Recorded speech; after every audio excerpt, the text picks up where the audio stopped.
네, 안녕하세요. 네, 안녕하세요. 옆에 있는 분들한테 인사 나눴으면 좋겠습니다. 반갑습니다. 반갑습니다. 네. 네, 허리도 잠깐 좀 뒤로 돌리셔서 뒤에 분들하고 인사 좀 해주셨으면 좋겠습니다. 인사 나누시고요. 네, 이제 예배 시작하도록 하겠습니다. 찬양할 텐데 첫 번째 찬양은 오늘 이 자리에 모인 우리라는 찬양. 지난주에 저희 함께 했었던 찬양입니다. 찬양에 대한 리뷰를 제가 좀 더 받았는데 그 후렴구에 있는 가사가 마음에 드는 가사가 한 개가 있더라. 그게 그거였었어요. 그 저 밑에 보면 내 안의 교만함, 그 다음에 내 안의 천박함인데 천박함이 아주 와닿았다 라고 얘기를 하더라고요. 그 가사를 그렇게 정확하게 잘 꼬집어줘서 참 좋았다. 그래, 내 안에 그런 쓰레기 같은 천박함이 너무나도 많은데 그것들 내놓고 고백할 수 있어서 좋았다라는 얘기를 했었습니다. 이번 한 주는 어떻게 지내셨습니까? 내 안에 그런 교만함과 천박함과 거짓된 것들을 통해서 사셨습니까? 아니면 그 위에 나오는 가사, 그 하나님의 겸손함, 그 하나님의 거룩함, 하나님의 정직함처럼 그것들 닮아서 사셨습니까? 우리 함께 모인 자리에서 찬양을 하면서 내 안에 그런 잘못된 것들과 부족한 것들이 있다면 다시금 내어놓고 또 하나님 앞에 죄를 고백하고 또한 하나님을 닮아가려고, 예수님을 닮아가려고 하는 모습들이 우리 안에 예배를 통해서 우리가 다시금 맞춰갈 수 있고 튜닝할 수 있는 시간이 되달라고 기도하는 마음으로 함께 이 찬양 불렀으면 좋겠습니다. 오늘 이 자리에 모인 우리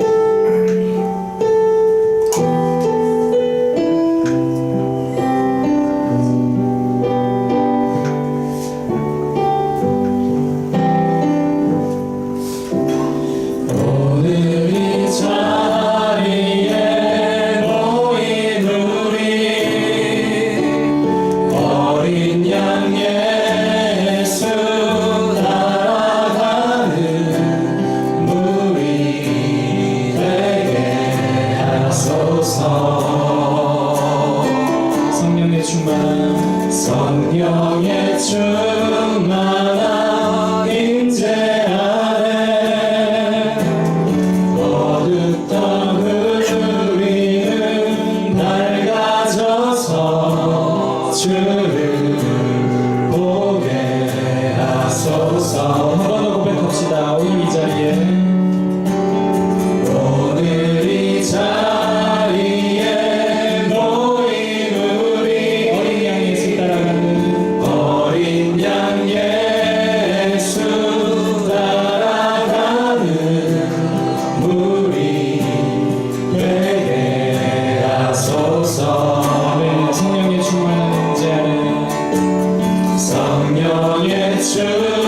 충만한 임재 아래 어둡던 우리는 밝아져서 주를 보게 하소서. 당신의 겸손함, 당신의 겸손함, 당신의 거룩함, 당신의 정직함 우리에게 보이사 내 안에 교만함, 내 안에 천박함, 내 안에 거짓된 모두 벗어버리고 어린 양 예수 닮아가는 되게 하소서. 오늘 이 자리에 모인 우리 어린 양 예수 따라가는 무리 되게 하소서. 성령의 충만한 임재, 성령의 충만한 임재 아래 어둡던 우리는 밝아져서 주를 보게 하소서. 당신의 겸손함, 당신의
충만한 임재 아래서 어둡던 우리가 또 내 안에 교만함과 천박함과 거짓됨들이 하나님 앞에서 다 내려놓아지고 결국에는 우리의 눈이 밝아져서 주를 온전하게 바라볼 수 있도록, 그래서 결국에는 하나님을 닮아서 우리도 또한 겸손해지고 하나님처럼 거룩해지고 또 당신처럼 정직해질 수 있도록 해달라고 우리의 마음을 두고 우리 또 공동체를 두고 기도했으면 좋겠습니다. 함께 기도합시다.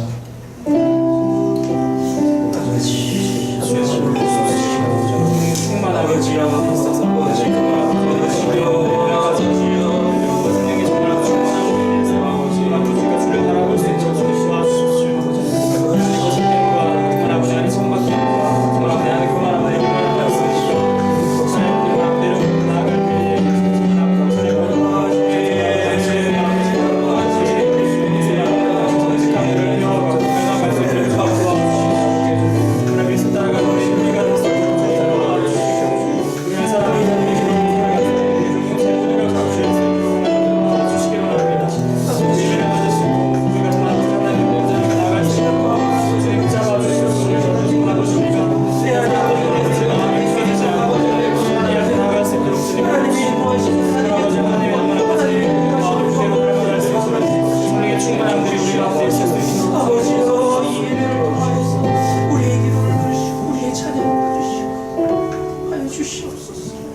다음 찬양은 오늘 이곳에 계신 성령님이라는 찬양입니다. 이게 찬양 함께 하기 전에 제가 나누고 싶은 게 있는데, 오늘 찬양팀에도 제가 얘기했던 거긴 한데요. 여러분 혹시 수영 하시는 분 있으세요? 수영 잘 하세요? 수영, 네. 저는 1월 2일부터 수영을 배우기 시작했거든요. 초급반에 가서 이제 숨 쉬고 발차기 하고 막 이렇게 어프어프 하고 있습니다. 오늘 아침에도 막 잘하고 싶은 마음에 막 하고 왔는데, 수영을 처음 배우니까 그전에는 그냥 개 수영을 했던 것 같아요. 막 이렇게 하고 있었는데 이제 제대로 배워보니까 힘든 것들이 여러 가지가 있는데, 그 중에서 하나가 뭐냐면 물은 우리가 잡을 수 없는 액체잖아요, 그죠? 근데 잡을 것처럼 막 하고 싶대요. 제가 제 모습을 보면 되게 웃길 것 같은데, 그러면서 요즘에 집중하고 있는 게 집에 있는 아이들의 육아와 그 사업을 하는 것과 그다음에 수영, 이 세 가지가 요즘엔 제 마음에 확 꽂혀 있어요. 그러면서 힘을 너무 많이 주고 있으면 자꾸 깔아앉더라고요. 내 몸이 그렇게 무거운 몸도 아닌데 자꾸 숨 쉬라는 대로 안 쉬고 발 차라는 대로 발 안 차고 팔 돌리라는 대로 팔 안 돌리니까 물에 막 빠지기 시작하는 거예요. 그러면서 고민이 시작됐어요. 그래서 예전에 축구를 좋아할 때는 축구 유튜브 동영상을 봤는데, 요즘에는 유튜브에서 수영만 보고 있거든요. 근데 사람의 관심이 그런 것 같습니다. 근데 그러면서 제가 삶에서 느꼈던 것 같아요. 내가 그 수영을 막 하면서 힘들어서 물만 먹었을 때 딱 떠올랐던 말씀이 진리가 너희를 자유케 하리라 라고 하는 말씀이었는데, 왜 그게 떠올랐냐면 진리 가운데서 내가 자유케 하려고 내 힘을 많이 주고 있잖아요. 삶에서 내 의지대로, 내가 하고 싶은 대로 막 해야 되는 대로, 내 계획을 하나님 계획대로 뜻대로 하시옵소서 하면서도 내 뜻대로 막 하고 내 힘을 막 주고 있지 않습니까? 어깨에 힘 딱 들어가가지고 그럴 때 진짜 자유함을 못 느낀다는 생각도 참 들었습니다. 그래서 연습을 많이 하다 보면 한 1시간 중에 한 1, 2분 정도 자유함을 느낄 때가 있어요. 몸을 싹 뜨고 호흡도 되고 할 때가 한두 번 정도 있더라고요. 그게 신앙의 생활, 우리의 삶과 똑같다는 생각들이 들었습니다. 가사에 보면 이렇게 나옵니다. 후렴부에 이따 부르시겠지만, 주님보다 앞서지 않고 겸손하게 주님의 말씀 기다리니 주님 손에 우리를 드립니다. 사랑으로 인도하소서. 하나님보다 나의 선택이 먼저 앞서 있거나 나의 결정이 앞서 있으면 우리가 자유하지 못한다는 걸 느낍니다. 수영하는 것처럼. 지금은 어깨에 힘 좀 빼고 또 마음을 내려놓고 하나님 앞에서, 하나님 안에서 수영하는 것처럼, 자유하는 것처럼 그렇게 이렇게 푹 잠겨 있었으면 좋겠습니다. 그때 우리 힘을 주면 자꾸 바닥으로 깔아앉습니다. 하나님과 동행하기 위해선 우리의 마음들을 내려놓고 이곳에 계신 성령님의 손을 붙들고 성령의 충만함을, 임재를 우리가 경험해야 되고 구해야 되는 것들이 우리의 마음인 것 같습니다. 이 찬양 동안 기도하는 마음으로 드릴 때 처음에 뭔가를 할 때 내가 힘이 들어가서 아무것도 못했던 것처럼, 지금 여러분 너무 잘하시고 계시는 사업도 있고 일도 있고 직장도 있지 않습니까? 지금 너무 자유롭게 잘할 수 있을 때, 그때는 힘을 내려놓고 있는 그대로 흘러가는 대로 할 수 있는 부분들이 있는 것 같습니다. 찬양할 때 그 가사에도 한번 눈여겨서 집중 한번 해보셨으면 좋겠습니다. 주님보다 앞서지 않고 오늘 이곳에 계신 성령님 함께 하시고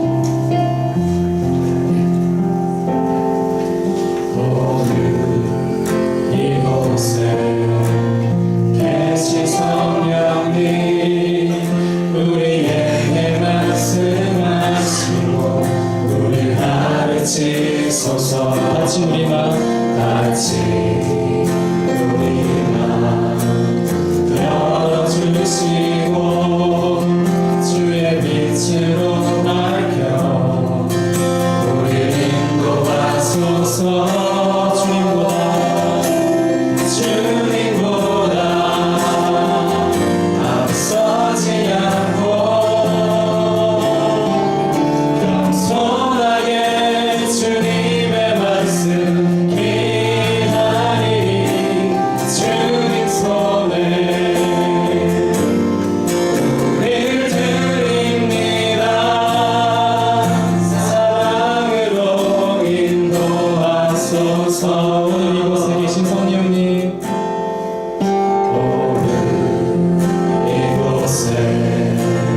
계신 성령님 우리에게 말씀하시고 우리에게 말씀하시고 우리를 가르치소서. 가르치소서. 같이 우리 맘 열어주시고 주의 빛으로 밝혀 주의 빛으로 밝혀 우리를 인도하소서. 주님보다 앞서지 않고 겸손하게 주님의 말씀 기다리니 주님 손에 우릴 드립니다. 사랑으로 인도하소서. 주님보다 앞서지 않고 주님보다 앞서지 않고 겸손하게 주님의 말씀 기다리니 주님 손에 우릴 드립니다. 사랑으로 한 번만 더 합시다. 주님보다 앞서지 않고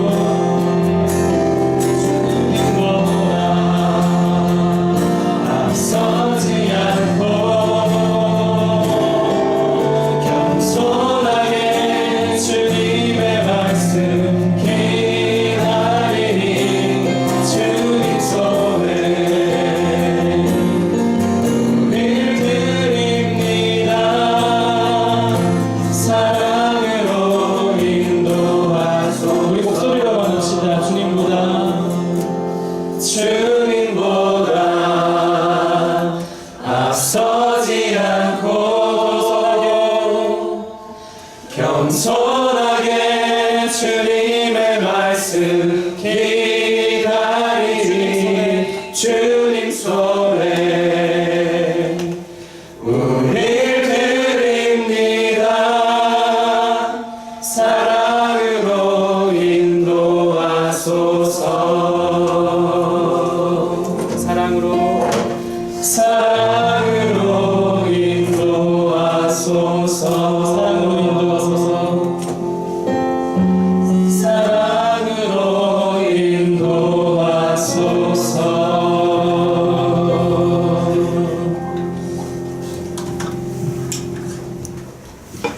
여호와는 나의 목자시니 내게 부족함이 없으리로다. 그가 나를 푸른 풀밭에 누이시며 쉴만한 물가로 인도하시는도다. 내 영혼을 소생시키시고 자기 이름을 위하여 의의 길로 인도하시는도다. 아멘. 우리 다 같이 일어나셔서 왕이신 나의 하나님을 고백하며 찬양하도록 하겠습니다.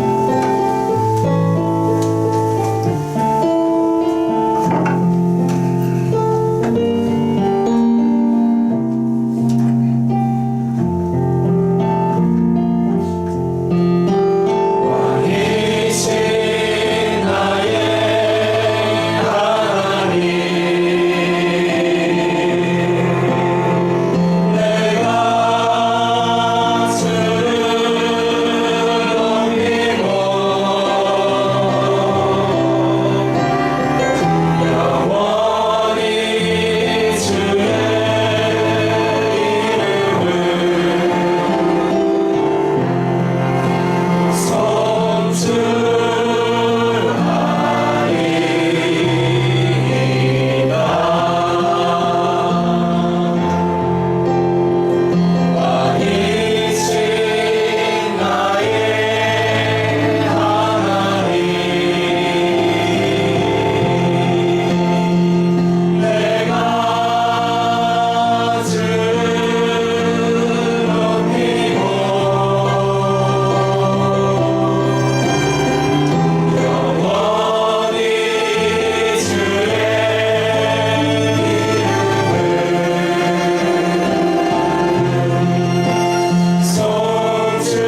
하겠습니다. 전능하사 천지를 만드신 하나님 아버지를 내가 믿사오며 그 외아들 우리 주 예수 그리스도를 믿사오니 이는 성령으로 잉태하사 동정녀 마리아에게 나시고 본디오 빌라도에게 고난을 받으사 십자가에 못 박혀 죽으시고 장사한 지 사흘 만에 죽은 자 가운데서 다시 살아나시고 하늘에 오르사 전능하신 하나님 우편에 앉아 계시다가 저리로서 산자와 죽은 자를 심판하러 오시리라. 성령을 믿사오며 거룩한 공예와 성도가 서로 교통하는 것과 죄를 사하여 주시는 것과 몸이 다시 사는 것과 영원히 사는 것을 믿사옵나이다. 아멘. 예, 우리 자리에 앉으셔서 찬송가 445장 태산을 넘어 혼곡에 가도.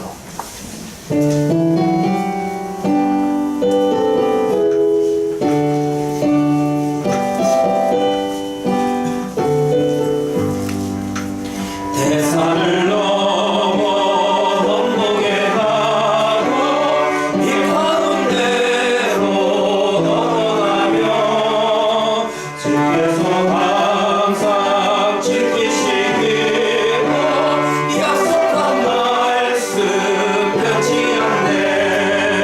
하늘의 영광 하늘의 영광 나의 맘속에 차오르 할렐루야를 힘차게 불러 영원히 주를 찬양하리. 캄캄한 밤에 나를 지나고 주께서 나에게 되시고 나에게 밝은 빛이 되시니 잃어버릴 염려 없네. 하늘의 영광 하늘의 영광 나의 맘속에 차고 넘쳐 할렐루야를 힘차게 불러 영원히 주를 찬양하리. 광명한 그림 마음에 와도 찬란한 천국 바라보고 할렐루야를 힘차게 불러 날마다 빛에 걸어가리. 하늘의 영광 하늘의 영광 나의 맘속에 차고로 넘쳐 할렐루야를 힘차게 불러 영원히 주를 찬양하리. 이 시간에는 우리의 예배를 대표해서 허용 집사님께서 기도하시겠습니다.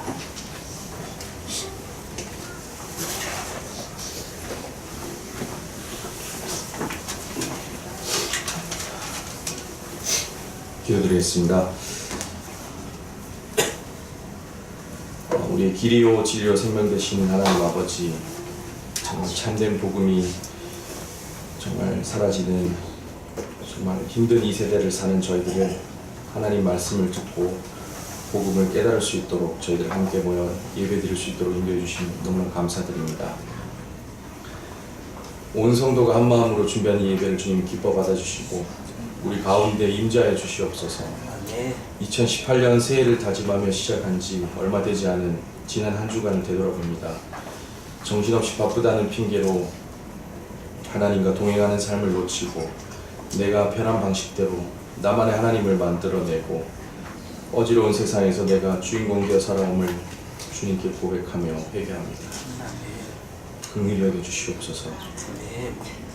우리의 마음을 정결케 하시고 주 우리 하나님을 시험치 않게 하시며 하루의 삶이 변하는 것 같지만 계절 또한 서서히 변해가듯 지금도 역사하시는 주님의 섭리와 계획 가운데 세밀한 주의 음성을 듣기를 사모합니다. 주님의 부르심 앞에 우리에게 주어진 2018년도도 새로운 사명을 깨달아서 순종함으로 주님께 묻고 담대하게 나갈 수 있도록 도와주시옵소서. 이 시간 말씀 전하시는 이경실 목사님에게 주님의 거룩한 통로가 되게 하시고 영과 육에 새 힘 부어주시고 주님의 마음의 거울이 되어 온전히 주님의 마음을 흘러보내게 하여 주시옵소서. 말씀 듣는 저희의 여기에 모인 모든 성도들이 또 각자의 여건과 환경으로 이 자리에 함께하지 못한 성도에게도 주님 지혜와 명철을 다해 주시옵고 성령의 도우심으로 각자의 삶의 문제와 질병들 그리고 고민들이 말씀 속에서 치유와 역사로 응답되는 예배의 삶 되길 원합니다. 아멘. 주님, 저희들도 새 성전을 건축하려 합니다. 정말 이 기도를 통해서 온 교회가 하나 되게 하여 주시옵소서. 건축을 위해 준비하는 각각 성도들 기억하여 주시고 건강 지켜주시며 수고하는 대로 각각 더 큰 것으로 채워주시옵소서. 모든 일의 시작과 끝이 아버지의 장중에 있사오니 우리의 기도하며 계획하는 공사기간이 아버지의 뜻에 합당한 것이 되게 하시어 공사기간 안에 모든 일이 아름답게 맞춰서 이 일의 시종에 아버지의 손안에 있었음을 모든 사람이 알게 하여 주시옵소서. 여기 모인 우리 합한기도가 예배를 받으시는 하나님의 마음을 시원케 하길 원하며 저희 마음과 정성을 다해 주님을 사모하며 부를 때 우리 부르짖음에 응답하여 주시고 작은 신음에도 연약한 저희 손을 붙잡아 주시길 원합니다. 모든 예배 순서의 시종을 주님께 맡기며 오늘 드리는 찬양과 기뻐 받아주시고 기쁘게 흠양하여 주시옵시고 이 모든 말씀 길이요 진리요 생명 되신 예수님의 이름으로 기도드렸습니다. 아멘.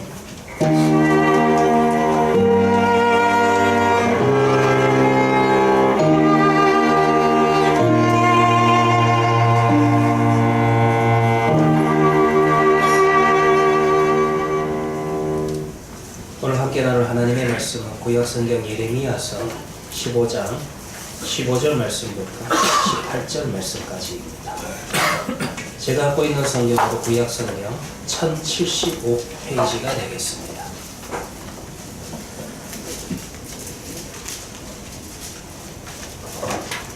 예레미야서 15장 15절 말씀부터 18절 말씀까지 봉독해드리도록 하겠습니다.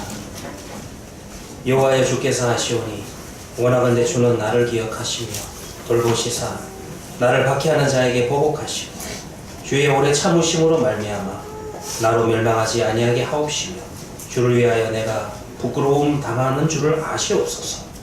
막내 하나님 여호와시여 나는 주의 이름으로 일컬음을 받는 자라. 내가 주의 말씀을 얻어 먹었사오니 주의 말씀은 내게 기쁨과 내 마음의 즐거움이오마. 내가 기뻐하는 자의 모임 가운데 앉지 아니하며 즐거워하지도 아니하고 주의 손에 붙들려 홀로 앉았사오니 이는 주께서 분노로 내게 채우셨음이니이다. 나의 고통이 계속하며 상처가 중하여 낫지 아니하면 어찌 됨이니까. 주께서는 내게 대하여 물이 말라서 속이는 시내 같으시니이까. 아멘. 이 시간에는 우리 김미정 집사님, 김희숙 집사님, 박은정 집사님, 원경희 집사님, 홍민수 집사님, 우리 신입여 집사님 5분이 하나님 앞에 찬양을 드리도록 하겠습니다.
수가 좋다고 귀한 찬양 참 감사합니다. 기도하도록 하겠습니다. 하나님 아버지 감사합니다. 정말 예수님이 좋습니다. 우리 헤아리교회 성도들이 이 고백이, 이 찬양이 우리의 삶의 순간순간마다 우리의 호흡과 더불어서 날마다 고백되게 하시고 날마다 찬양되게 하여 주시옵소서. 주님께서 우리 성도들에게 귀한 직분 주셨습니다.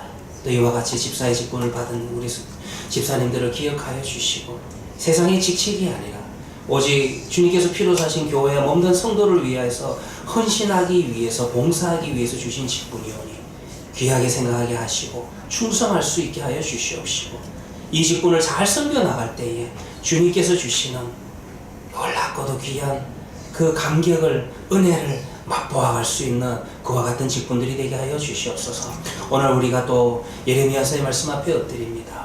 선지자를 통해서 주신 그 말씀이 오늘을 살아가는 나에게 있어서 나의 삶을 뒤돌아보는 시간들이 되게 하시고 살아계신 하나님을 만나는 시간 되게 하여 주시옵소서. 우리의 구원자 되시는 예수님의 이름으로 기도합니다.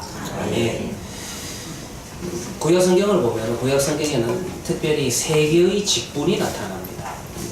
물론 여러분들 우리가 오후에 성경 공부를 하고 있는 사사기에 사사라고 하는 직분도 있지만은요, 그것보다도 왕이라고 하는 직분과 그리고 제사장이라고 하는 직분, 이 두 축은 이스라엘이라고 하는 언약 공동체를 이끌어 나가는 데 있어서 매우 중요한 두 개의 직분입니다. 그런데 여러분들이 이제 열왕기서와 같은 성경을 읽어보시면 참 특이하게도 왕이 부패하면, 여기서는 신앙적인 부패를 말합니다. 왕이 신앙적으로 부패하면 제사장이라도 우리가 하나님 앞에 이렇게 살면 안 됩니다 라고 경고하고 이와 같이 질책하고 또 바르게 세우고 나아갈 수 있는 이런 약간 그런 서로 보완되는 그런 직책이 되어야 되는데, 여러분들이 열왕기서를 보면 참 특이한 것 중에 하나가 왕이 부패하면 제사장도 부패합니다. 참 신기해요. 그 사회 정치가 부패하면 그 하나님을 섬기는 예배도 부패하는 것을 알 수가 있다는 것입니다. 두 개가 서로 상호 견제가 되는 것이 아니라 붙어간다는 것입니다. 그럼 이와 같은 위기의 때에 하나님께서 왕과 제사장, 즉 정치, 사회와 그 다음에 종교, 하나님 앞에 예배를 드리는 이 예배를 바로 세우기 위해서 경고의 말씀을 주시는데, 이와 같은 위기의 때에 하나님께서 세우시고 하나님께서 부르시는 또 하나의 직분이 있는데 그것이 바로 선지자라고 하는 직분인 것입니다. 그러니까 여러분들 선지자의 이 사명이라고 하는 것은 항상 위기의 때에 부름받아서 결코 편한 사역이 아니라는 것을 우리가 또 알 수가 있다는 것입니다. 그런데 여러분들 선지자의 사명, 제일 중요한 사명이라고 하는 것은 다른 게 아닙니다. 오직 하나님으로부터 오는 그 말씀을 받아서 그 말씀 그대로 하나님의 언약 백성들에게 전달하는 전달자의 역할이 바로 선지자의 역할이었다라는 것입니다. 그런데 여러분들이 선지서를 볼 것 같으면 그 선지자들 가운데서 특별히 우리가 이사야서부터는 우리가 대선지서라 그렇게 이야기하고요. 그 다음에 이제 호세아서부터 하박국서까지는 우리가 소선지서라 이야기하는데, 구약 성경에 나타나는 이와 같은 선지자들 가운데서 특별히 하나님 앞에서 눈물이 많았다라고 해가지고, 우리 헤아림교회 눈물 많은 남자들이 좀 많은데, 눈물이 많았다라고 해서 눈물의 선지자라고 하는 닉네임을 가지고 있었던 것이 바로 예레미야라고 하는 선지자라는 것입니다. 근데 이 예레미야서를 읽어보면 매우 특이한 것을 하나 발견할 수가 있습니다. 이미 말씀드렸다시피 선지서라고 하는 것, 선지자의 제1사명은 무엇이었습니까? 하나님으로부터 그 말씀을 받아서 그 말씀을 전하는 것, 이것이 바로 선지자의 제1사명이었다는 것입니다. 그런데 선지자의 감정이 지극히 연약한 그 인간의 감정이 하나님 앞에 올라가서 놀랍게도 그것이 하나님의 말씀이 되어서 성경이 되어서 우리 앞에 놓여 있다는 거예요. 그 내용을 잘 찾아볼 수 있는 것이 바로 예레미야서라는 것입니다. 눈물의 선지자 예레미야는 과연 어떻게 생겼을까요? 그는 어떤 생각을 하며 살았을까요? 그는 정말 다른 사람들이 보지 않을 때, 정말 청중들이 그 앞에 없었을 때 어떤 마음을 가지고 살았을까? 여러분들이 예레미야서를 보면은 다른 선지서와 비교해 볼 때 매우 독특성이 있습니다. 그 도덕성이라고 하는 것은 딱 한 가지입니다. 예레미야서 안에서 예레미야가 하나님 앞에 기도하는데 그 기도 자체가 매우 심각한 기도를 드리고 있다는 것입니다. 예레미야 선지자의 기도는 우리가 흔히 연상하는 그런 기도가 아닙니다. 예레미야 선지자의 기도는 어떤 기도냐 하면 마치 하나님과 더불어서 싸우는 전쟁을 하는 그런 기도를 하고 있다는 것입니다. 누구를 떠올릴 수 있을까요? 십자가를 지시기 전에 겟세마네 동산에서 땅구멍에서 피가 나올 정도로 기도를 하는 예수님의 모습이 예레미야 선지자에게 투영되고 있다는 것입니다. 우리는 이와 같은 사실을 예레미야서 안에서 그가 쓰고 있는 시들을 보면 잘 알 수가 있습니다. 사실 저는 나중에 제가 설교할 때마다 그런 이야기 많이 하는데요. 천국에 가면 여러분들 선지자, 우리 예레미야 선지자를 만나면 요거는 물어보고 싶어요. 이거 원래 성경으로 기록한 거 아니죠? 근데 진짜 선지자님이 자신의 감정을 그냥 말씀하신 건데 이게 어떻게 하나님의 말씀, 성경이 돼가지고 기록이 됐습니다. 원래 처음에는 이거를 성경으로 기록할 목적이 아니었죠? 그걸 한번 지금 물어보고 싶어요. 왜냐하면은 예레미야서 안에는 결코 선지자 자신이 공적으로 발표하기를 원하지 않았던 5개의 노래가 있다는 것입니다. 5개의 시가 기록되어 있다는 것입니다. 이 시들은 어떤 시들입니까? 선지자 자신의 깊은 속내를 그대로 드러내는 그와 같은 노래라는 것입니다. 또 다른 말로 예레미야의 고백이라 그렇게 말할 수가 있습니다. 이 각각의 노래들, 각각의 시들을 볼 것 같으면 예레미야 선지자는 그의 가슴을 열고 내면에서 일어나고 있는 것을 하나님 앞에 솔직하게 드러내고 있습니다. 정말 어떻게 보면은 제가 이렇게 표현할까요? 선지자로 하여금 미치게 만드는 거예요. 좀 제가 적나라한 표현을 하겠습니다. 선지자로 하여금 자신을 마치 미치게 만드는 듯한 심각한 회의감이 그 안에 들어있습니다. 선지자에게 의심이 있다는 것입니다. 선지자에게 격렬한 내면적 갈등이 그의 심령 속에 담겨져 있다는 것입니다. 지금 그는 무엇을 의심하고 있습니까? 무엇을 갈등하고 있습니까? 하나님, 정말 나를 선지자로 부르셨습니까? 하나님께서 주신 이 소명이, 부르심이 정말 하나님으로부터 온 겁니까? 혹시 내가 감정적으로 착각하는 것은 아닙니까? 하나님께서 나에게 말씀을 주셨는데 이 말씀이 정말 하나님의 말씀입니까? 아니면 내 생각을 전하고 있는 것입니까?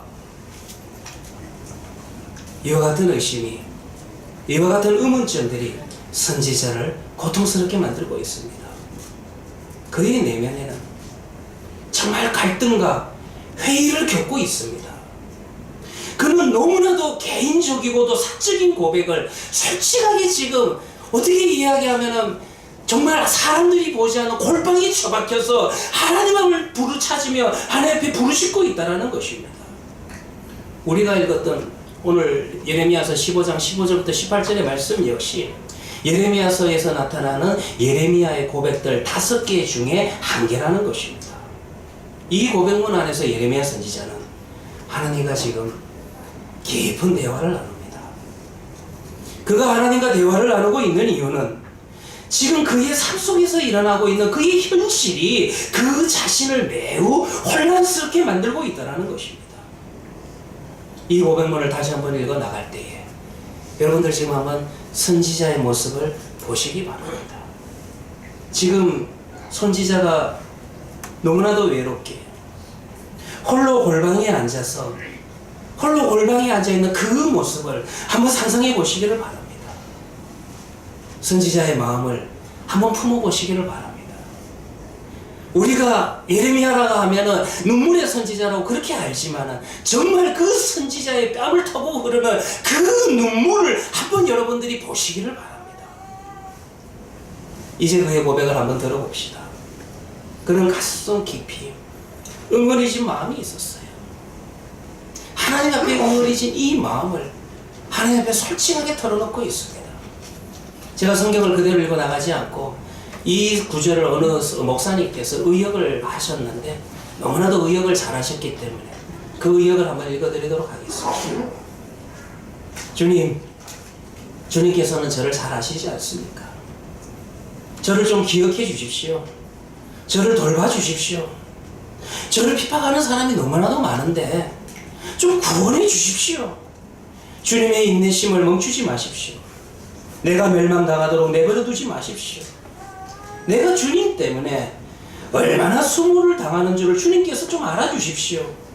주님께서 저에게 말씀을 주셨을 때 저는 말씀을 받아 먹었습니다. 당신의 말씀이 저에게 기쁨이었고 내 마음의 즐거움이었습니다. 주님의 이름이 내게 붙어 있다는 사실을 생각하니 얼마나 기쁘고 얼마나 즐거웠습니까? 그러나 저는 웃으며 떠들어대는 사람들과 함께 어울려 즐거워하지도 않았습니다.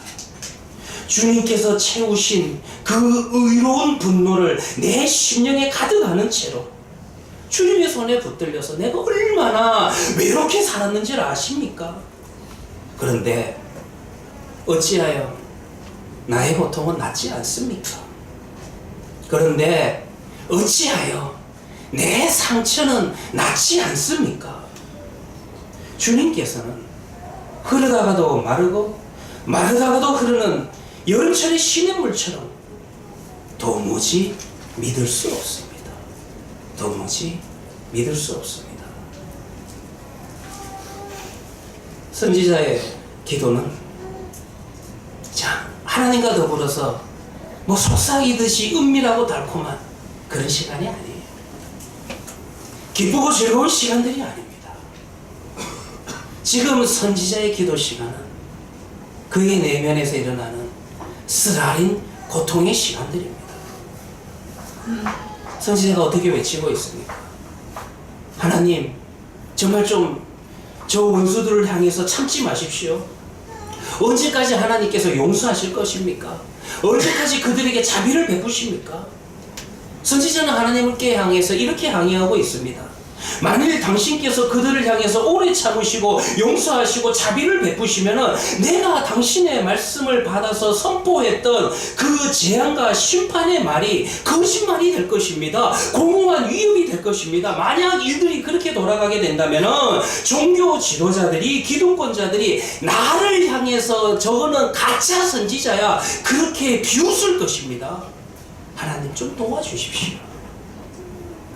그러나요, 이와 같은 고백도요, 선지자의 고백, 선지자의 요청 다가 아니에요. 오히려 여러분들 성경을 보시면은 좀 더 깊이 있게 보시면은 지금 선지자의 이 요청은 표면적인 요청입니다. 정말로 지금 이 기도 속에서 선지자가 하나님 앞에 정말로 요청하고 있는 내용이 무엇인지 아십니까? 그의 심장에는 가장 중요한 질문이 남아 있습니다. 무엇이 하나님으로 하여금 하나님 되게 합니까? 무엇이 하나님으로 하여금 하나님 되게 합니까? 즉 예레미야 선지자는 하나님께 하나님의 신실하심에 대한 중대한 질문을 당돌하게 던지고 있는 것입니다. 그는 하나님께 질문을 하고 있습니다. 처음에는 당신을 위해서 공사하라고 나를 불러 여기 앉혀놓고는 결국 나를 버리시는 거 아닙니까? 처음에는 내게 선포할 말씀을 주시고 가라고 하시고는 이제는 그 말씀이 실현되지 않도록 내버려 둔다는 말입니까? 생수의 근원이라는 당신이 결국 속이는 시냇물밖에 되지 않는다는 말입니까? 멀리서 보는 당신은 철철 흐르는 시냇물 같았는데 이제 가까이 와서 보니까 바싹 말라버린 시냇물이었다는 말입니까? 모든 일들을 겪고 난 다음에 선지자는 지금 이와 같은 결론을 내리게 된 것입니다. 하나님, 당신은 속이는 시냇물입니다. 하나님, 당신은 바닥이 드러난 강입니다. 신선모독이죠. 선지자 직분에서 떼야 되겠죠. 어떻게 해요? 하나님을 향해서 하나님의 인내심이 없다, 하나님의 믿음이 없다라고 그렇게 이야기할 수 있습니까? 그런데 이게 더가요, 우리가 잘 알고 있는 눈물의 선지자, 예레미야가 드리고 있습니다.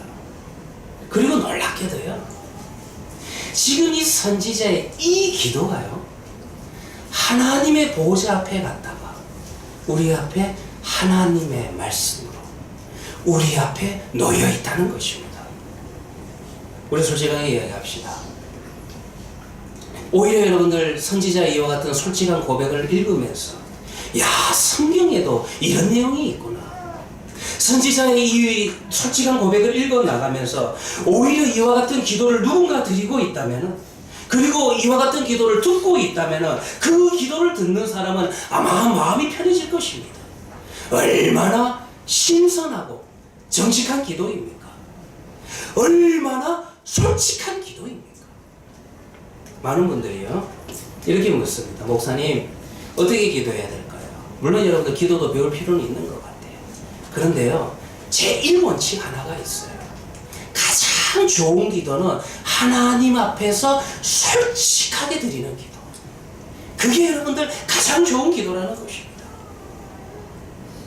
물론 여러분들 오늘 예레미야 선지자의 기도문을 보시면은 제가 즐겨 부르는 한 찬송가의 가사처럼 내 기도하는 그 시간 그때가 가장 즐겁다, 이 고백처럼 달콤한 내용을 담고 있는 것은 아닙니다. 이 기도 자체가 얼마나 쓰라립니까? 얼마나 혹독한 기도를 드리고 있습니까? 한 10년이 더 지난 이야기인데요, 제가 처음으로 중국 단기 선교를 간 적이 있습니다. 뭐 제가 주인공이 아니었고 당시에 많은 선교사님들, 한 50명이 가까운 선교사님들이 중국 전역에서 모였는데, 이 선교사님들 어떤 분들이냐면은 중국에 와서 선교하신 지 5년 이상이 된 그런 선교사님들의 정책 발표회였습니다. 뭐 제가 여러분들 뭐 중국에 대해서 잘 모르니까 저는 거기 낑겨가지고 들었고 함께 기도하고, 그리고 또 이제 제가 좀 가지고 있는 신학적인 지식을 함께 나누는 그런 시간들이었습니다. 제 강의가 끝나고 난 다음에 각각의 선교사님들의 그 선교 보고가 있었습니다. 원래는요, 각각 한 5분 내지 5분 안에 자기가 지금 하고 있는 각 지역의 선교 보고를 하고, 그 선교 보고가 또 어떤 내용을 담고 있었냐 하면은 그 선교사님 가정의 기도 제목들, 그런 것을 살짝씩 나누는 그런 시간이었어요. 그래서 원래 한 50분 가까이, 50명 가까이 선교사님들이 있으니까 한 5분씩만 하자. 그렇게 해가지고 우리 빨리 저녁 먹으러 가자. 원래 이게 이제 계획이었어요. 그런데요, 단 한 분도 5분 안에 끝내는 게 없어요.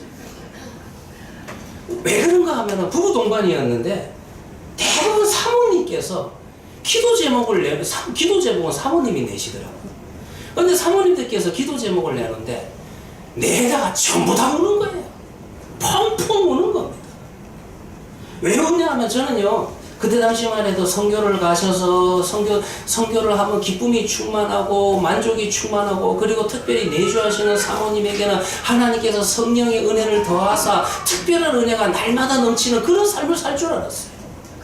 그런데 기도 제목을 내놓는데 뭐 이런 내용들이에요. 공안에 끌려가가지고 6시간 동안 치료를 받았다고 우시고, 믿었던 중국인 사역자가 물질적인 피해를 입히고 떠났다고 우시고, 그리고 같은 지역에서 함께 사역하고 있는 한국인 선교사하고 도무지 사이가 안 좋다고, 동력이 되지 않다고 속이 상해서 또 우시고, 그리고 지금 온 지 5년이 됐는데 한 명도 전도하지 못했다고 우시고,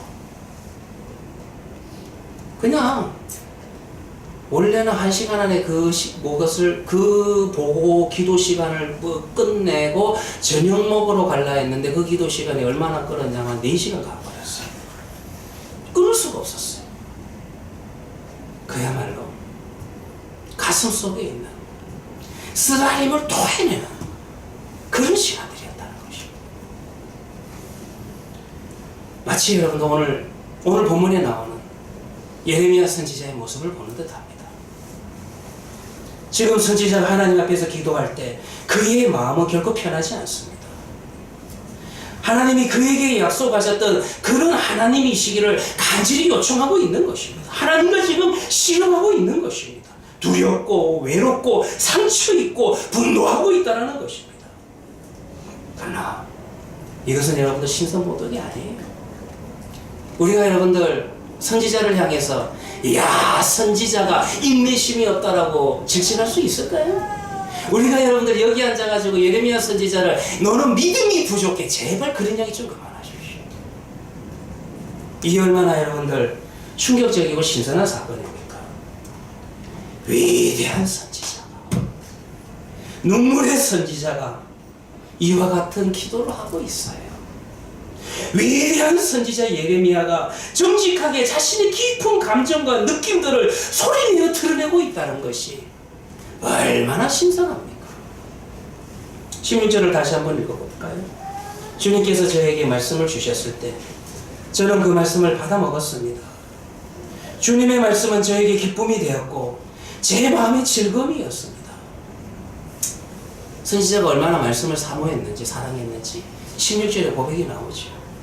이거 좀 역사적인 상황이 있습니다. 당시 아마 이 말씀이라고 할 때 이 말씀 자체는 신명기서를 말할 것입니다. 왜 이런 사건이 있었냐면 예레미야 당시에 요시야 왕이 성전을 수리했는데 성전을 수리하다가 감춰놨었던 잃어버렸던 하나님의 말씀을 성경을 발견한 거예요. 그 말씀이 뭐냐면 바로 신명기서의 말씀입니다.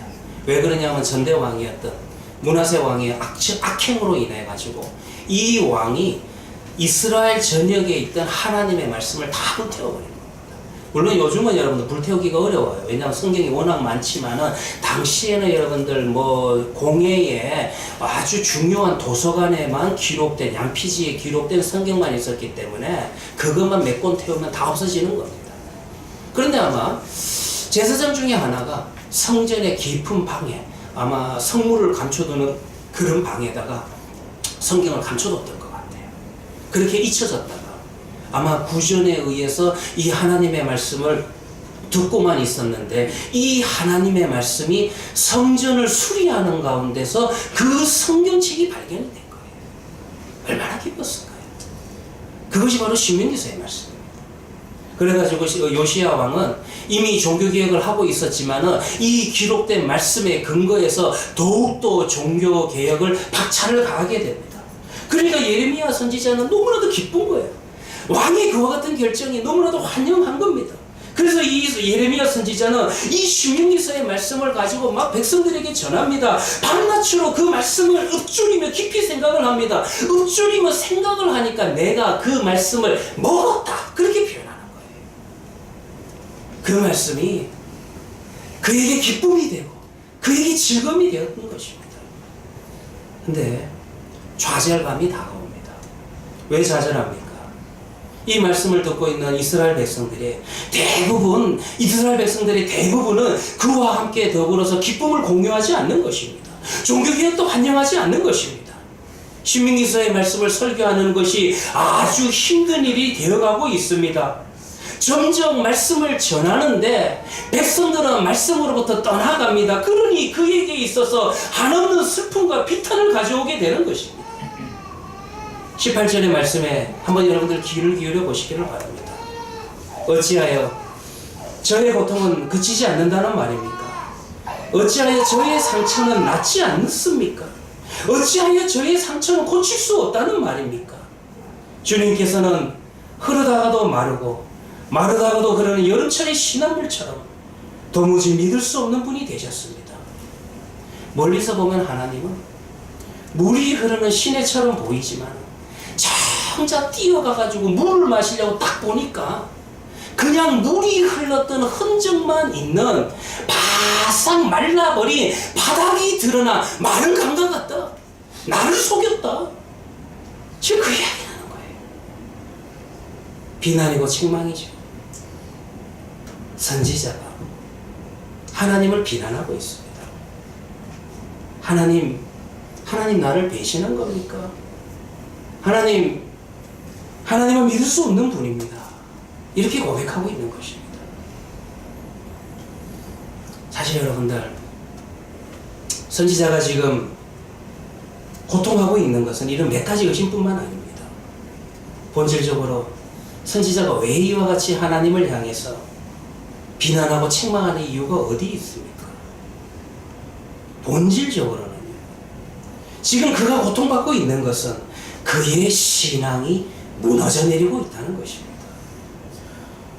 더 이상 그는 하나님을 신뢰할 수 없습니다.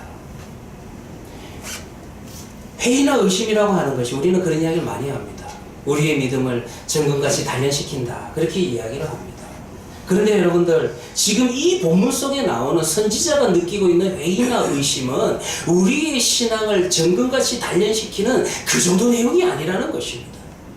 지금 선지자가 경험하고 있는 것은 그의 심령 속에 있었던 하나님이라는 존재 그 자체가 완전히 무너지는 것을 경험하고 있다는 것입니다.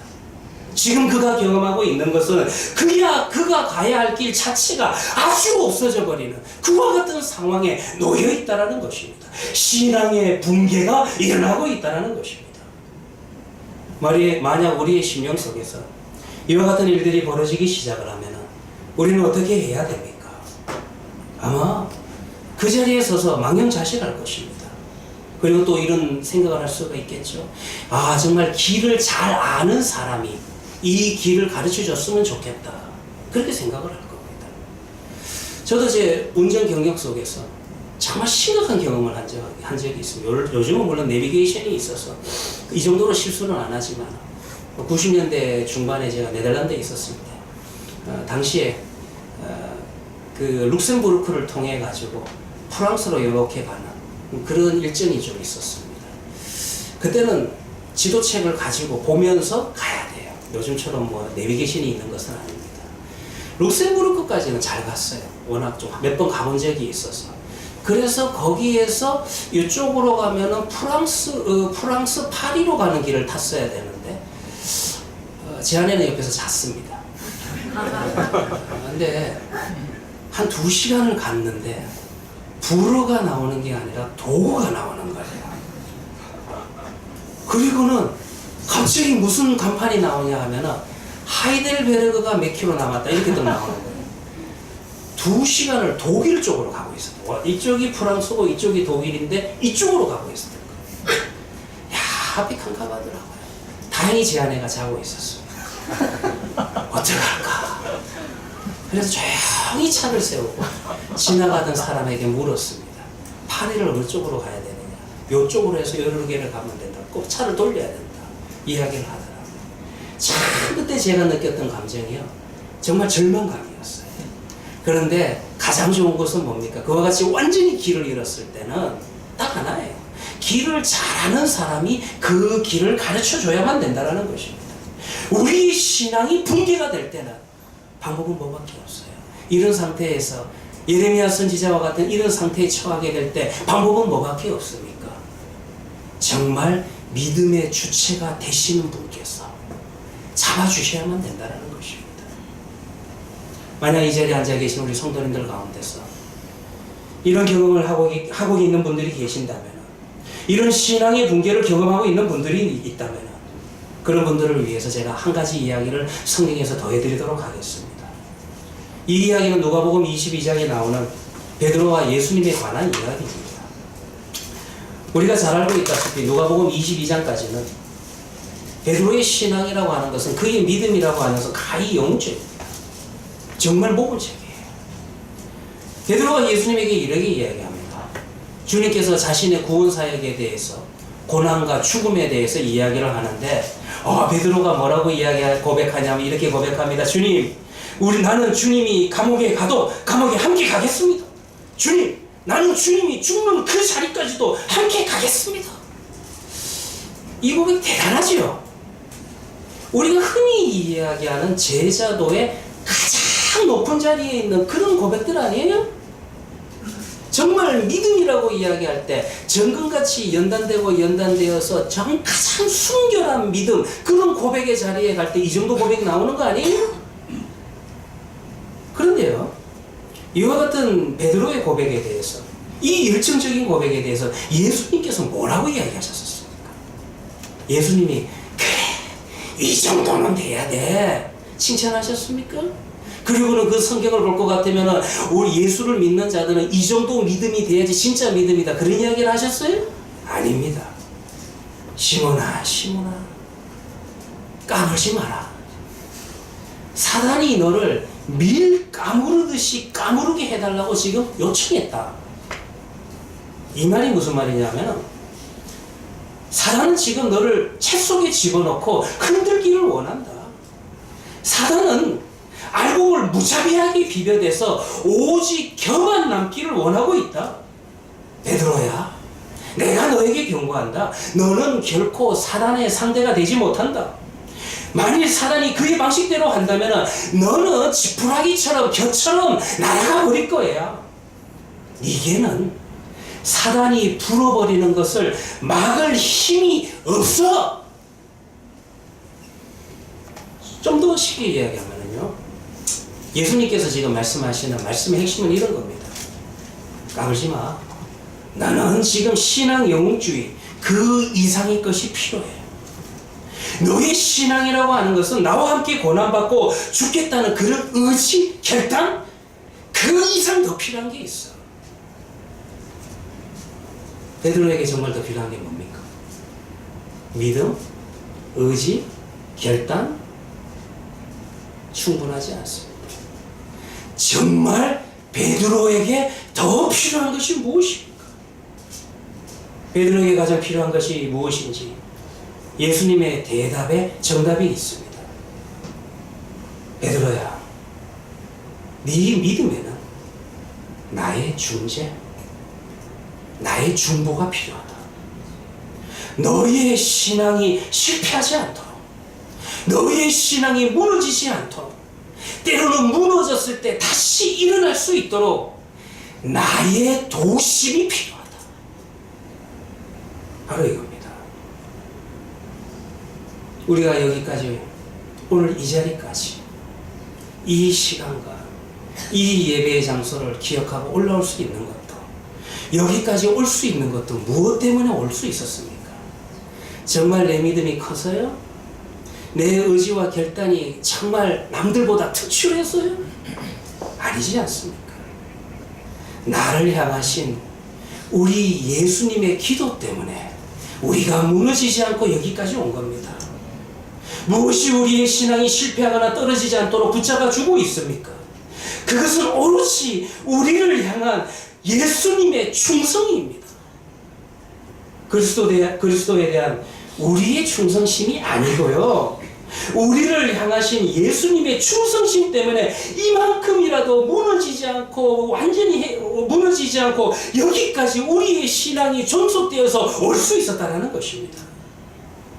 맞습니다. 신앙의 길이라고 하는 것은 내가 정확하게, 여러분들 우리도 그렇게 표현하고 저도 설교를 자주 하지만은 좀 더 정확하게 이야기하면 내가 예수님을 붙잡고 있었던 게 아니라 예수님께서 지금 이 순간까지 나를 붙잡고 있다는 것입니다. 예수님이 말씀하십니다. 사태가 악화되어서 바닥을 치고 있을 때, 앞이 보이지 않을 때, 길을 잃어버린 듯 할 때, 내가 너를 대신해서 너의 자리에 서주겠다. 내가 너를 위해서 너 대신 행해주겠다. 심지어 네가 믿음이 완전히 바닥이 되어서 믿을 수 없는 상황일 때 내가 너를 대신해서 믿어주겠다. 이것이 예수님의 중보입니다. 이것이 예수님의 중재입니다. 우리가 예배 시작할 때도 신앙 고백합니다. 물론 교육적인 측면에서 함께 신앙 고백을 합니다. 이렇게 고백을 하죠. 나는 하나님 아버지를 믿습니다. 나는 그의 독생자이신 예수 그리스도를 믿습니다. 나는 성령을 믿습니다. 나는 이런 것을 믿고 저런 것을 믿습니다. 우리는 신앙에서 고백을 합니다. 그런데 문제는 뭡니까? 외우는 데서 끝나는 것이 아니라 이렇게 외우고 이렇게 고백했는데 더 이상 믿지 못하고 멈추어 서게 될 때, 사람들이 내게 하는 행동이나 말의 무게가 너무나도 무거워서 더 이상 우리가 고백한 것들을 믿지 못하고 멈추어 서게 될 때, 우리의 삶이, 우리의 인생이 가져다주는 그 무게감이 너무 무거워서 짓눌려서 더 이상 믿을 수 없는 상황에 처하게 될 때, 예레미야 선지자가 경험한 것처럼 우리의 신앙이 무너져 내리는 것을 경험하게 될 때, 무엇을 의미하는 겁니까? 우리의 믿음이 끈짝났다는 것을 말하는 겁니까? 아니면 우리의 신앙이 완전히 죽었다는 것을 말하는 겁니까? 그럴 때 예수님께서 오히려 그 순간에 우리에게 이렇게 말씀하십니다. 내가 너를 위해 기도한다. 내가 너를 위해 기도한다. 계속해서 믿을 수 있도록, 우리의 신앙이 떨어지지 않도록 예수님께서 나를 위해 기도한다. 복음서가 들은 거 있잖아요. 누군가 너를 위하여 기도하네. 누군가 너를 위하여 기도하네. 내가 홀로 외롭고 마음이 무너질 때, 그 순간 여러분들 우리는 무엇을 더 선명하게 볼 수 있습니까? 그 자리에서, 그 살대 자리에서 예수님께서 나를 위해서 기도하는 예수님의 기도가 그때 보이게 된다는 것입니다. 정말 놀랍죠? 우리의 믿음의 길들을 돌이켜 보시기 바랍니다. 무너졌던 순간들 참 많았죠. 멈추어섰던 순간들 참 많았죠. 그런데 저도 여기까지 왔습니다. 왜 그렇습니까? 어떻게 지금까지 여기까지 올 수 있을까? 어떻게 계속 믿을 수 있을까? 어떻게 계속 신앙생활을 하고 있는가? 단 하나예요. 나를 위해서 예수님이 기도하시기 때문에, 나를 위해서 예수님이 믿고 계시기 때문이라는 것입니다. 우리는 이것을 또 다른 말로 놀라운 은혜라, 이것이 은혜예요. 이것이 놀라운 은혜라, 그렇게 부르는 것입니다. 베드로에게 하신 예수님의 말씀은 참으로 신비롭습니다. 이 말씀이야말로 우리에게 큰 힘이 되고 큰 위로가 됩니다. 왜냐하면 이 말씀이 영원한 생명의 근원이 무엇인지 정말 생수를 근본적으로 드러내고 있다는 것입니다. 이 말씀들은 예수님이 우리 생명의 근원인 것을 잘 드러내고 있습니다. 이 말씀들은 내가 하나님에 의해 붙잡혀 있다는 것을 잘 보여주고 있다는 것입니다. 여기에 신비가 있는 것이요, 여기에 정말 믿음의 기적이 있는 것입니다. 우리는 언제 신앙의 깊이를 발견할 수 있습니까? 내가 믿음 안에서 뭔가 많은 것을 했을 때, 그때 여러분들 신앙의 깊이를 발견할 수 있다고 생각하세요? 아니에요. 선지자 예레미야가 겪었던 신앙 붕괴의 경험이 우리로 하여금 내가 지니고 있는 신앙의 크기와 깊이를 경험하게 된다는 것입니다. 내 믿음이라고 하는 것이, 내 신앙이라고 하는 것이, 참으로 내 의지와 결단이라고 하는 것이 하찮고 보잘것없다는 것을 체험하는 그 순간, 그때에 우리는 예수님의 집요한 결심을 보게 된다는 것입니다. 나의 신앙이 떨어지지 않도록 나를 위해서 기도하고 계시는, 나를 위해서 일하고 계시는 우리 예수 그리스도의 집요한 결심을 그때 그 순간 보게 된다는 것입니다. 이러한 경험이야말로 우리의 영혼, 우리의 육체, 우리의 온 몸과 온 마음을 움츠러들게 하는 쓰라린 가운데서도 가장 큰 위로를 체험하고 경험하는, 맛보아가는 시간이 될 것입니다. 사랑하는 하나님 교회 성도들이여, 오늘 본문 속에서 선지자의 고통이 보이십니까? 그의 눈물이 보이십니까? 만약 여러분들 이런 성경을 읽으면서 야, 선지자 이거밖에 안 되네, 인내심이 없구나, 믿음이 없구나, 그렇게 여러분들 정지하지 마시기를 바랍니다. 사실에 있어서 오늘 본문 속에 나오는 선지자의 고통과 절규는 사랑하는 아들과 딸을 위한, 나를 위해서 고통하고 절규하고 계시는 하나님의 모습입니다. 아니, 정말 나 때문에, 내가 받아야 될 고통 때문에 창조주께서 고통을 받고 계십니다. 그분이 왜 고통받아야 돼요? 창조주이신데. 내 고통을 이해하기 위해서, 내 고통 속으로 들어오기 위해서 하나님이 고통받으십니다. 하나님이신 예수 그리스도는 십자가에서 고통받으셨습니다. 그 고통을 통해서 나를 하나님의 아들과 딸로 구원하는 놀라운 은혜를 우리에게 주셨습니다. 기도하도록 하겠습니다. 사랑해 주 하나님 아버지, 참으로 우리의 인생의 무게가 무거울 때가 있습니다.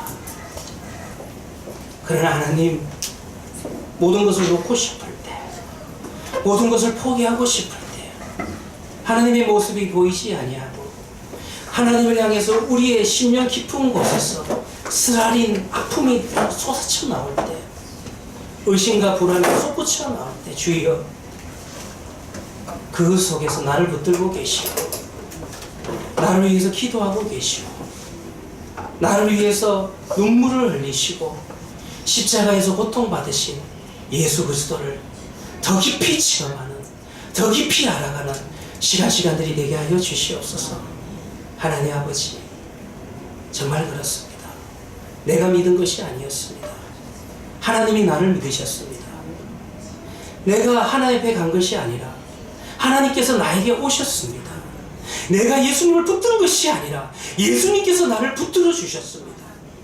우리의 영안을 열어서 주님께서 함께 하시는 그 크고 놀라운 은혜를 생생하게 체험하며 생생하게 바라보며 붙드는 우리 하나님께 성도들 되게 하여 주시옵소서.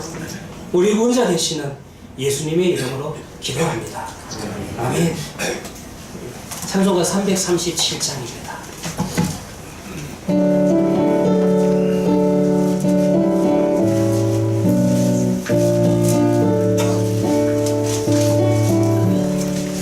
내 모든 시험 무거운 짐을 주 예수 앞에 아뢰이며 근심에 쌓인 날 돌아보사 내 근심 모두 맡으시네. 무거운 짐을 아울러 지고 견디다 못해 쓰러질 때 불쌍히 여겨 구원해 주니 은혜의 주님 오직 예수.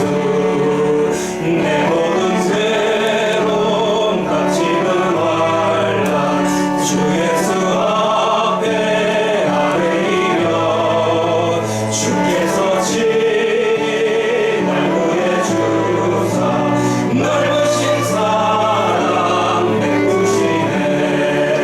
무거운 짐을 아울러 지고 견디다 못해 쓰러질 때 불쌍히 여겨 구원해 주니 은혜의 주님 오직 예수.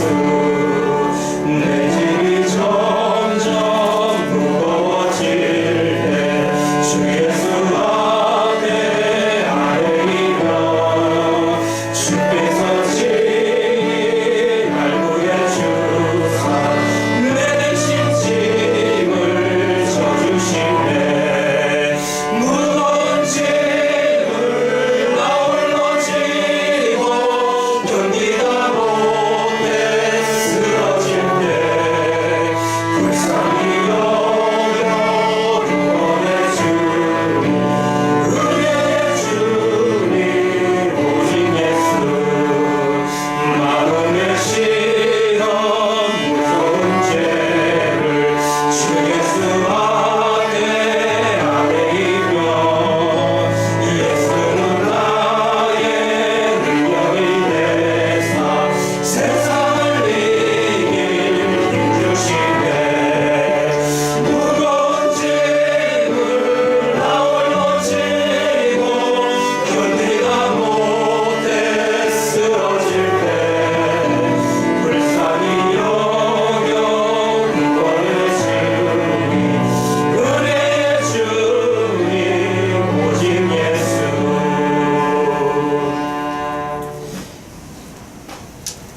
예수는 나의 능력이 되사 세상을 이길 힘 주십니다.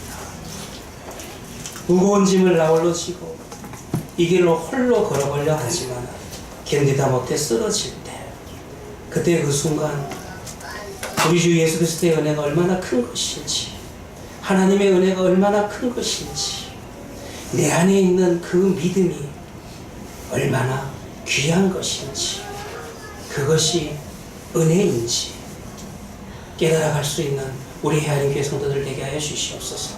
하나님 아버지, 인생의 길 하루하루 순간순간마다 연약함을 다시 한번 바라보게 하시고, 우리의 의지와 결단과 우리의 믿음이 어디서부터 온 것인지 또다시 바라볼 수 있는 우리 하나님께 성도들 되게 하여 주시옵소서. 하나님 아버지, 이 땅을 살아가면서 이 물질이 우리의 인생을 붙잡고 나아갈 때가 참 많습니다. 주님 앞에 이 물질을 드리면서 우리의 인생이 물질로 인하여서 이루어지는 것이 아니요, 우리의 행복이 이와 같은 물질로 인하여서 진정한 행복을 누릴 수 있는 것이 아니요, 오직 예수 그리스도 안에서만이 진정한 행복과 기쁨과 은혜가 있다는 것을 또 한 번 고백할 수 있는, 그래서 더 큰 은혜로 더 큰 기쁨으로 나아갈 수 있는 우리 하나님교회 성도들 되게 하여 주시옵소서.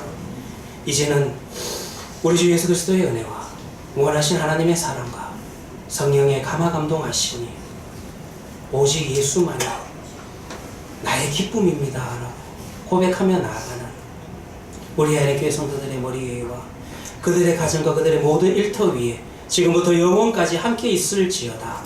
아멘.